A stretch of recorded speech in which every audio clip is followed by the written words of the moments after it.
Programa Viva Ubuntu, apoio cultural Ubra. Nós transformamos sonhos em propósitos. Nós fazemos Ubra.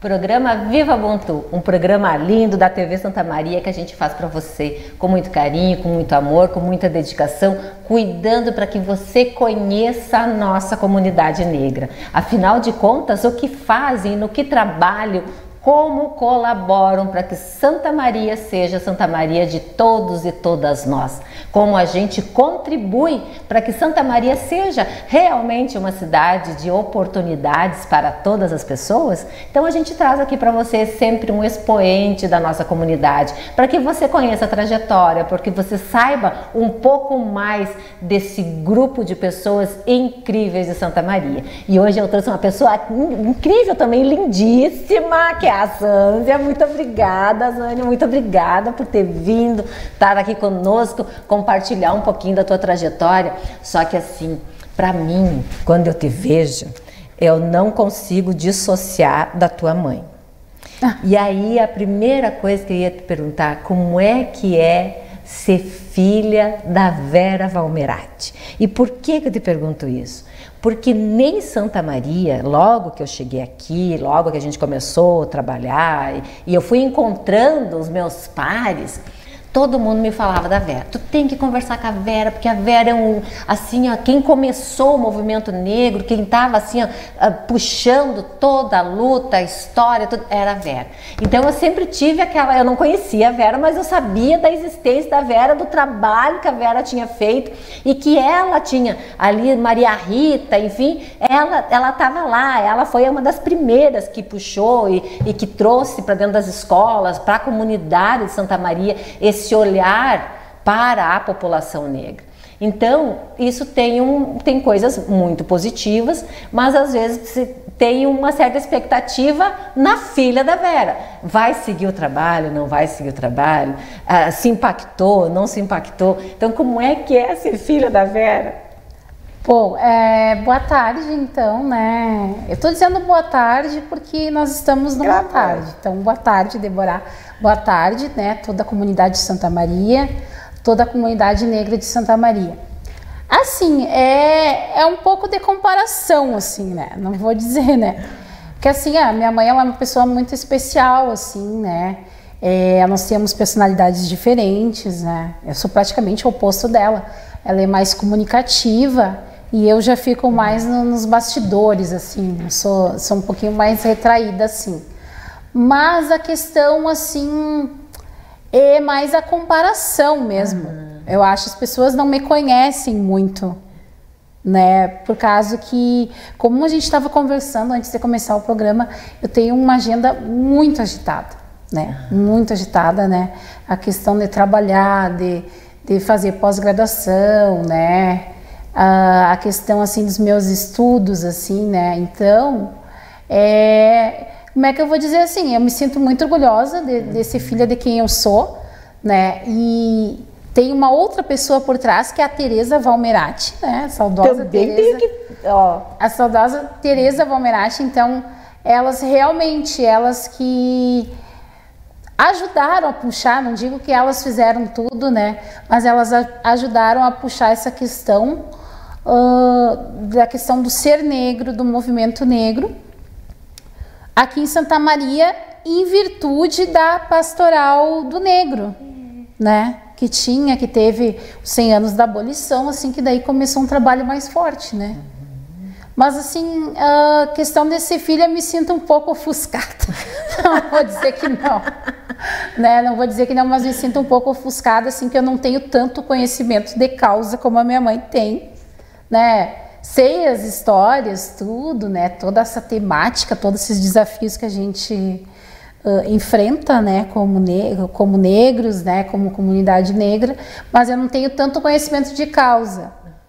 Assim, dela saber, a minha mãe, por exemplo, dá uma data histórica para ela, ela sabe, né? Ela sabe todo aquele contexto assim. E a minha mãe é pedagoga, ela não é formada em história, então significa que ela teve que se aprofundar muito a questão da educação, assim, né? Que depois eu vou dizer por quê, mas a educação me acompanha também, né? Mas é isso. Eu me sinto muito orgulhosa, né? E sinto assim que sempre vou ficar atrás dela. Mas isso, né? Esse pensar na mãe, né, como Vera, eu acho que isso é bem natural das grandes personalidades. Eu acho que se a gente conversar com as filhas da Maria Rita, também vai ter isso. Comparação, se tu pegar, por exemplo, uma filha de a própria Maria Rita, filha da Elis Regina, também. Quanto tempo até ela negou o ato de cantar a música por causa das comparações que iam existir. E o timbre de voz dela é muito parecido com o da mãe. Então eu acho que isso é realmente... E eu trago alguma coisa parecida com as minhas avós, com a minha bisavó, com a minha avó. Então eu morava em Santa Rosa, cidade pequena, pouca pessoa negra, então os negros eram logo identificados. E não foi nenhuma nem duas vezes que a pessoa disse, mas o que tu é da Dona Isabel? Então, não, eu não tinha personalidade minha, era o que eu era. O que eu era da Dona Isabel? Não, eu sou neta. Ah, tu é neta. Não, bisneta da Dona Isabel. Ah, tá. Então, aí, a partir dela, me colocavam num determinado lugar. É que é muito difícil, porque a minha mãe fez coisas que eu, no momento, eu não posso fazer. Quando a minha mãe, por exemplo, atravessou o Rio Grande do Sul, em cidades difíceis, que nem Santa Rosa, como Soledade, outras cidades, levando o projeto do Negro e Educação, numa época, 30 anos atrás, que, né, nem pensar. Muitas coisas não se cogitavam como tem hoje, né? Tinha toda essa abertura. Verdade. E muitas vezes eu no bebê conforto. Então eu acho que eu era mais atuante naquela época, que eu era bebê, assim, criança, do que hoje, ela assim. te levava, né? Não tinha escolha, né? Não tinha. Era meio coagida, assim. Ai, muito bem. E aí, tu nasce numa família de um conhecimento histórico enorme e de uma luta, de uma ação efetiva. E como tu diz, tu tinha que ir junto, ia junto. E a educação, então, permeou toda a tua trajetória. Então a questão da educação, assim, daí tem dois aspectos que eu vou falar. Um que é a questão da educação, que assim, eu sempre fui muito estimulada na leitura. Eu tinha inúmeros livros, assim, tinha centenas de livros, né? Então, Feira do Livro era sagrado, né? Feira do Livro era sagrado. E eu sou filha única, então, né? Então, tudo vinha para mim, de certa forma, assim. E aí, puxavam muito por mim, essa questão da leitura. Eu tive muita influência, assim, da questão da área de humanas, né? Porque eu tive uma tia, a Medianeira, que eu acho que muitos conheceram, né? Que ela era formada em geografia, né?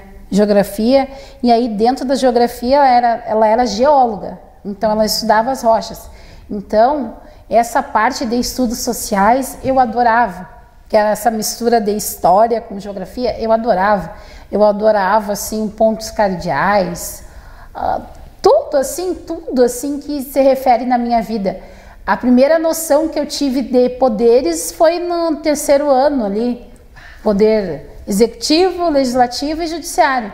Então, tudo na minha vida vem interligado, assim, né? E aí, como eu gostava muito de estudos sociais, eu fui gostando de história, né? História era a minha melhor matéria no colégio. A geografia, eu gostava também, mas mais a geografia política. Não gostava muito dessa parte que a minha tia gostava, que era essa parte de geomorfologia, de rocha, de vulcão, né? Mas, assim, o que me influenciou, assim, na minha história, educação em direito, né? Fazer essa fusão, educação em direito, foi a questão que eu fiz o curso normal, né? Então, é meio que, assim, é uma tradição familiar, assim, a questão do curso normal. Então, tem muitas professoras da minha família. E aí eu acabei entrando no curso. E aí no curso eu me senti uma pessoa privilegiada, né? Até eu quero dar um abraço para todas as bilaquianas, né? Todos os bilaquianos que estão nos assistindo. Então eu tive uma educação muito privilegiada, assim, porque com 15 anos eu já estudava filosofia, coisas que eu fui aprender no direito de novo, Rousseau, né, Maquiavel, assim, sabe? Todos esses teóricos, assim, da filosofia, da sociologia, Max Weber, eu já sabia, sabe? Nos meus 15, 16 anos eu já tinha esse conhecimento. E aí tinha esse conhecimento de psicologia também, então eu me senti muito privilegiada. Mas aí teve uma matéria assim, e tava tudo certo, eu queria ser professora também, que nem a minha mãe, assim, né? Mas aí tava tudo certo, só que daí entrou uma matéria que se chama Estrutura e Funcionamento do Ensino. Sim. Ou Funções do Ensino. E essa matéria é só legislação. E aí foi o meu encanto, assim, né? Aí eu me encontrei na vida daí. E aí a gente estudava a LDB, né? A gente estudava LDB, pareceres curriculares, e daí eu me encantei. Porque daí, com 16 anos, eu já sabia o que era um parágrafo, o que era uma linha, o que era, né, um artigo. E aí me encantei assim, daí, como eu gostava, era minha matéria favorita, inclusive é uma matéria que a minha mãe é habilitada para dar aula, né, no curso normal, essa matéria. Aí pensei, então eu vou fazer direito, então. Por causa que eu amo essa matéria, então, né, eu quero fazer direito e me aprofundar. E daí, no início da faculdade, tive um pouquinho de decepção, assim, porque daí eu estudei tudo de novo. A filosofia de novo, que eu já tinha aprendido, a sociologia e o que era a linha, o que era parágrafo, o que era inciso, sabe? Para mim era um tédio, mas foi indo, né? Tá, essa é uma influência. E a outra influência é que... Nós vamos fazer o intervalinho. Tá bom. A gente vai fazer o intervalo e a gente já volta para saber essa segunda influência do direito.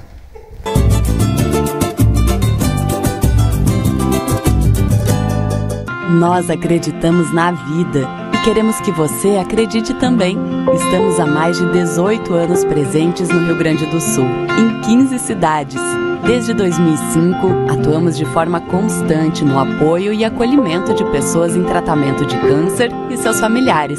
Somos uma rede de apoio com atendimento de assistentes sociais e psicólogos, além das casas de apoio para quem está em tratamento oncológico. Contamos com você para manter esse trabalho. Visite uma das nossas casas e faça sua doação. Saiba mais e acesse aapecam.com.br. Aapecam. Nós acreditamos na vida. Tamo junto virou uma expressão comum e estar junto de verdade é olhar o próximo com empatia, de forma solidária e acolhedora. Seja voluntário do CVV e esteja junto de quem precisa conversar. Os voluntários do Centro de Valorização da Vida oferecem apoio emocional gratuitamente por telefone, chat e e-mail. Inscreva-se em cvv.org.br/voluntário.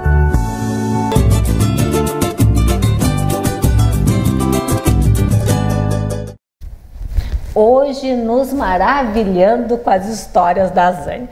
E aí como é que é essa segunda vertente? Bom, aí outra questão assim, né, essa influência por fazer direito é a questão que a minha avó participou assim desse movimento assim da defesa do consumidor, que ele foi muito emergente, né? Na época de 1990, se eu não me engano, o CDC de 1990, se eu não me engano.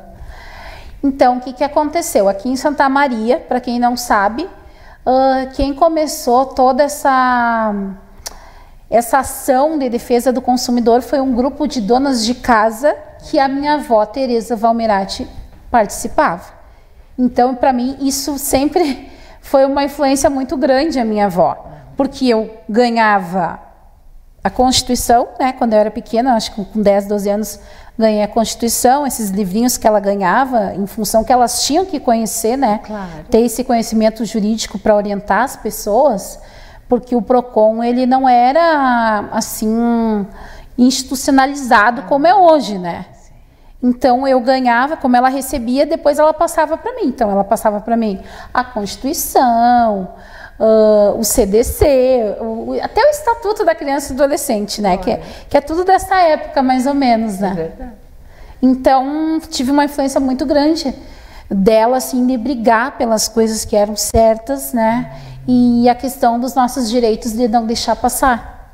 Né? E aí, então, por isso, talvez por isso, a tua vertente da área do direito vai exatamente para um direito que auxilia as pessoas na sua existência.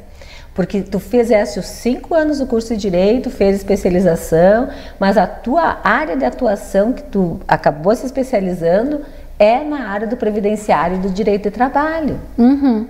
E como é que foi escolher essa área? Ou tu foi indo para a área? É que assim, ó, eu sempre gostei, assim, na verdade, quando entrei na faculdade, eu gostava dessa parte de direito civil de contratos, eu gostava muito dessa parte de contratos.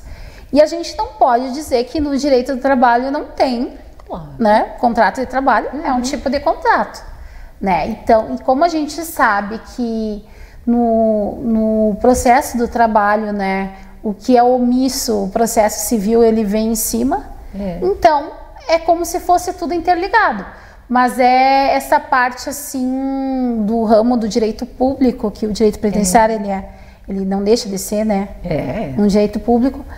Para mim foi muito interessante, assim, porque eu me apaixonei pelas matérias, sabe?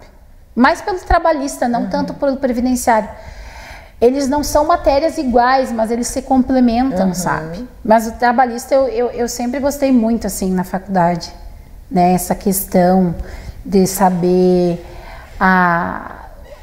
assim, alguns direitos mais consagrados que tem a ver conosco, porque muitas regras trabalhistas elas foram criadas para se combater a escravidão, né? Muitas das regras que tem hoje em dia.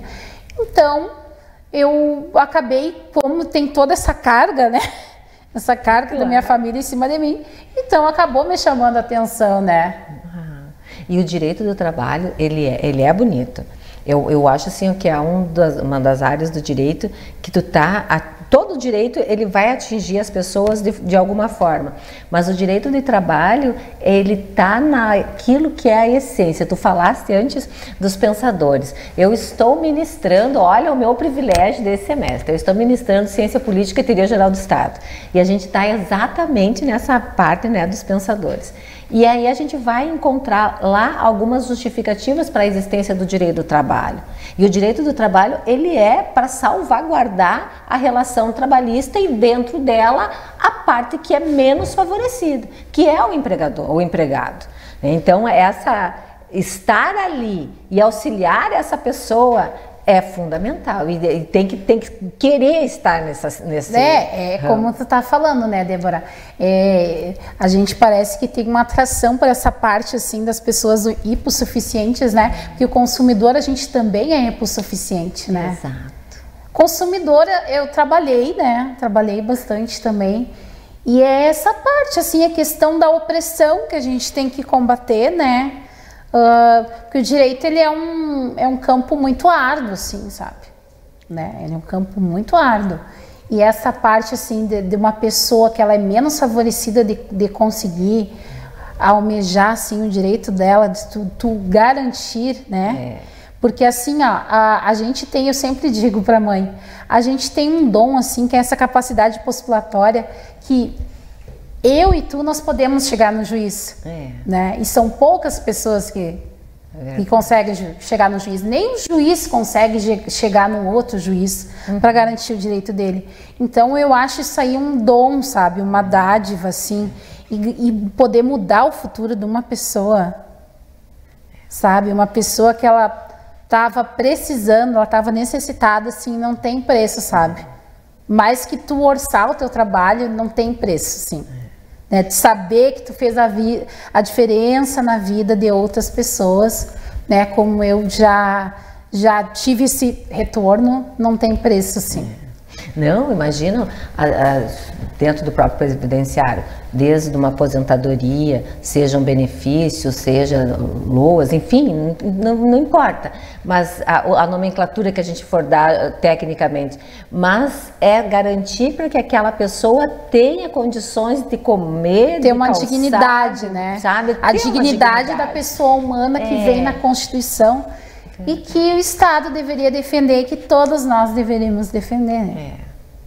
Não, e assim, ó, aquilo na prática, né, Zânia? Na prática, porque ela vai passar a receber, vai passar a receber todo mês aquele dinheirinho. Ela se organiza, ela constrói sonhos, ela passa a ter essa dignidade, que para muitas pessoas ainda no Brasil é negada. Então, às vezes, quando fala, a reforma previdenciária, meu Deus, o quanto a previdência é necessária em todos os lugares do Brasil.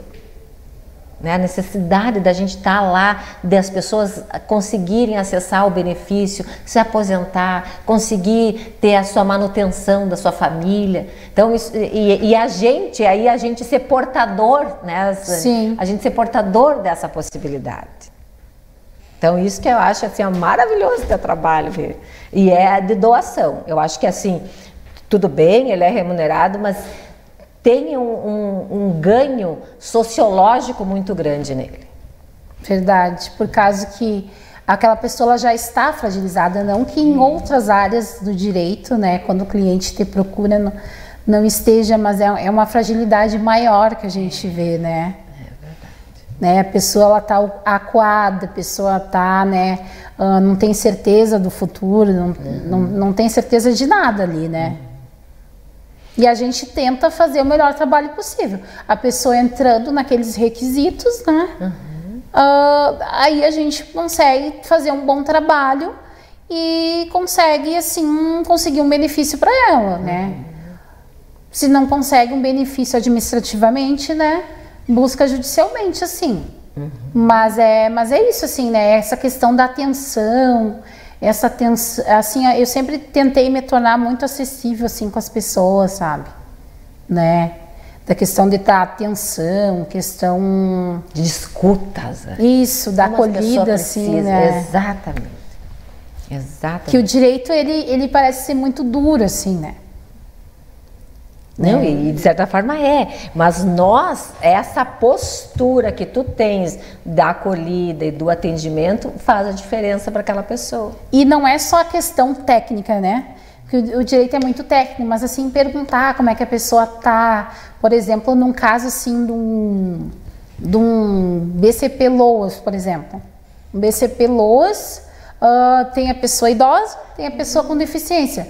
Daí a pessoa com deficiência, no caso, perguntar como é que essa pessoa tá. Por exemplo, não deixa de consultar, não deixa de fazer teu exame, né? Não só se preocupar, porque tem muito essa questão assim, e não tô falando só de colegas nossos, tô falando em todas as profissões que é só eu vou fazer o meu básico e que se dane o resto. Não, tem todo um acompanhamento, né? Tem todo um acompanhamento assim de orientar aquela pessoa, né? Porque não é só hoje, né? Ela tá ali na tua frente, mas ela tá buscando muito mais do que o direito. Ela tá buscando aquela acolhida. E muitas vezes, até ela chegar a você, a ela muito foi negada. Já sofreu bastante, né? Ela tem uma caminhada muitas vezes de dor, de sofrimento. Eu fico imaginando uma pessoa idosa, né? Sem um salário, sem uma remuneração, muitas vezes trabalhou a vida inteira na informalidade, né? Ou às vezes tinha períodos que contribuía, tinha períodos que não contribuía. Então, quer dizer, como é que tu vai organizar? Olha, primeiro conhecer a história da pessoa. Sim. Tem que ter todo o histórico. Daí essa questão, como eu digo assim, essa questão, porque assim, tanto a questão trabalhista como a previdenciária, A gente está conversando aqui, mas não consigo te dar resposta. Claro. Tem que ter todo um estudo, ver o que aconteceu, se essa pessoa trabalhou sem carteira assinada em algum lugar, né? Todo o histórico, ou se teve ou se cumpriu o serviço militar, que daí o serviço militar aumenta a contribuição. Então, são casos muito individuais, assim, muito individuais, e como eu disse, assim, não tem preço saber que tu mudou a realidade. Uma pessoa que estava numa situação crítica, que não tinha de onde sobreviver, olha, é uma coisa assim, acho que é uma das melhores coisas da advocacia.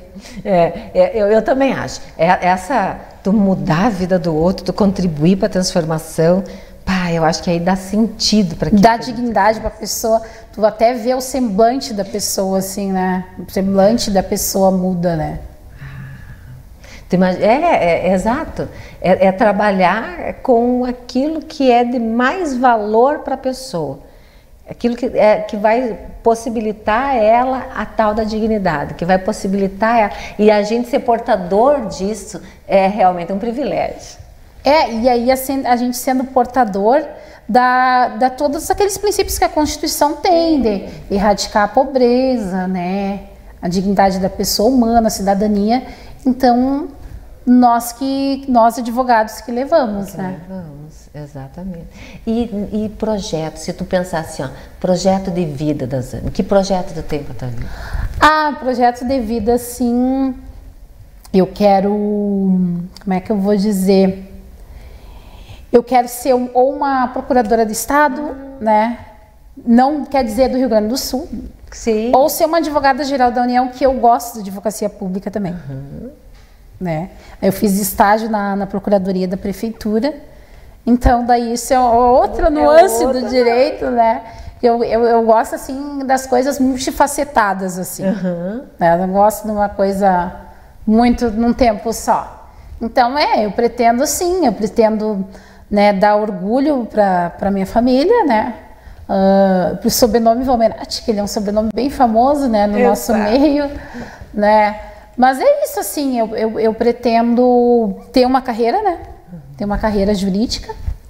No caso, a AGU, né? A Advocacia Geral da União. Deixa eu ver o que mais.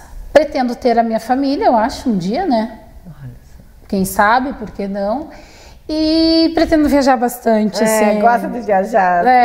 Gosto, assim, quero fazer outras coisas, como aprender um instrumento, aprender um idioma, assim. Ai, que legal. Eu gosto muito de fotografia também, né? Então, pode ser que um dia eu faça uma faculdade de fotografia, então... Tem um mundo aberto. Muito obrigada por estar aqui, por vir compartilhar a tua história. É importante a gente, sabe, ver a tua felicidade nesse exercício da advocacia, as possibilidades e projetos. Muito obrigada por estar aqui conosco. Então tá. Muito obrigada. E eu posso dar um recadinho? Pode. Então tá, eu vou dar um recadinho para a comunidade negra e vou dar um recadinho para as crianças, assim, tá? Crianças, sejam, principalmente para as crianças negras, sejam o que vocês quiserem ser. Eu, por exemplo, eu sonhava com 10 anos ser uma coisa que eu não tô muito afim. Eu queria ser promotora de justiça. Mas eu nunca saí daquela minha rota, sabe? A minha vida, ela sempre foi uma coisa assim, linear nessa parte de gostos. Então, procurem a sua melhor aptidão, né? Se a sua melhor aptidão é ser um professor de matemática, ser bom em matemática, então façam matemática e sejam a melhor versão que vocês puderem ser. Se for ser um advogado, seja a melhor versão que puderem ser. Se for uma médica, se for, enfim, não se limitem, tá? E não é, porque assim, a minha família, ela não é abastada, né? Mesmo assim, tendo dificuldade, tudo... não desistam dos seus sonhos, porque eu acho que esse é um sonho meu e é um sonho de muitas outras pessoas que me conhecem, assim, que acham legal, né? Quando eu passei, achava que eu tinha que ser ou juíza ou diplomata por causa daquela questão histórica, né?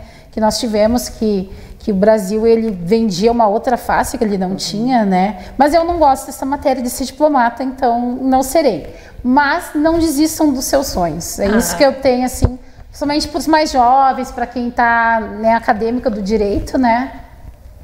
Vamos lá, que a gente é só algumas das pioneiras, né? Mas tem outras. E outra coisa que eu quero dizer também, Débora, que a Esperança Garcia vive através de nós duas, né? Verdade, Esperança Garcia, verdade. Muito obrigada. Você que nos acompanha, compartilhe para que outras pessoas conheçam as Antes e conheçam o Viva Ubuntu. Muito obrigada. Viva Ubuntu. De nada, eu que agradeço. Programa Viva Ubuntu, apoio cultural UBRA. Nós transformamos sonhos em propósitos. Nós fazemos UBRA.